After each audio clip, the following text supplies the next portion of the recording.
Hello students, मैं आपका Vikesh sir. आज मैं आप लोगों के सामने NIS क्लास 10 के हिंदी का पाठ 18 नाखून क्यों बढ़ते हैं का जो महत्वपूर्ण प्रश्न उत्तर है वह मैं लेकर आया हूं। तो पहला प्रश्न है, नाखून क्यों बढ़ते हैं। पाठ के लेखक कौन है?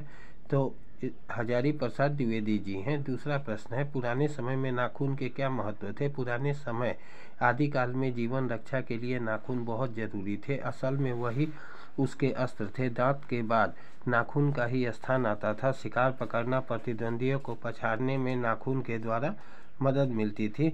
तीसरा प्रश्न है, देवताओं के राजा इंद्र का ब्रज किनकी हड्डियों से बना है। तो दधीचि मुनि के। चौथा प्रश्न, लेखक के अनुसार नाखून किसका प्रतीक है। लेखक के अनुसार नाखून मनुष्य के पाशवी वृत्ति का जीवंत प्रतीक है।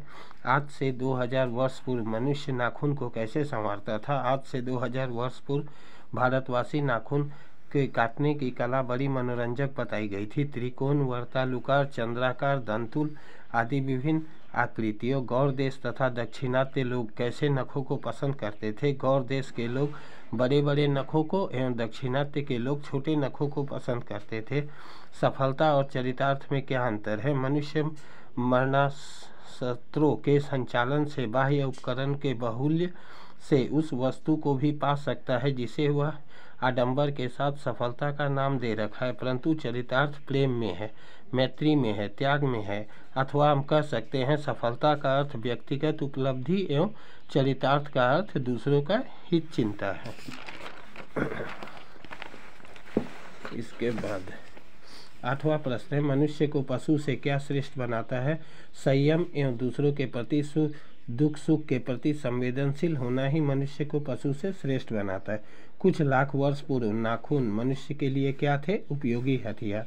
स्वाधीनता शब्द का अर्थ क्या है। अपनी अधीनता। पशुता से आशय है बुरी प्रवृत्तियाँ। लेखक निराश क्यों होता है। मनुष्य द्वारा पशुता को जीत न पाने के कारण। सहजात वृत्तियाँ क्या होती है। जन्म के साथ उत्पन्न होने वाली प्रवृत्तियाँ। नए पुराने में से बेहतर को चुनने के लिए क्या करना पड़ता है। जांच परख। मरे हुए बच्चे को गोद में दबाए रखने वाली बंदरिया का उदाहरण देने का उद्देश्य है रूढ़ियों का मोह त्यागना। मनुष्य पशु से किस बात से भिन्न है। संयम। महात्मा गांधी ने किस बात पर अधिक बल दिया। आत्मदोष पर। आदमी की पूंछ झड़ गई क्योंकि वह अनुपयोगी थी। शास्त्रों में बढ़त को रोकना क्यों आवश्यक है। मानव कल्याण के लिए। अभ्यास और तप से प्राप्त वस्तुएं मनुष्य की महिमा को सूचित करती है क्योंकि उससे मनुष्य का संघर्ष व्यक्त होता है। नाखून क्यों बढ़ते हैं। पाठ के अनुसार महात्मा बुद्ध ने सच्चे मानव की क्या विशेषता बताई है। महात्मा बुद्ध कहते हैं कि मनुष्य वही है जो सबके दुख सुख की सहानुभूति के साथ देखता है। वह आत्मीय बंधन ही मनुष्य को मनुष्य बनाता है। अहिंसा, सत्य और अक्रोध मूलक धर्म का मूल उत्सर्ग यही है।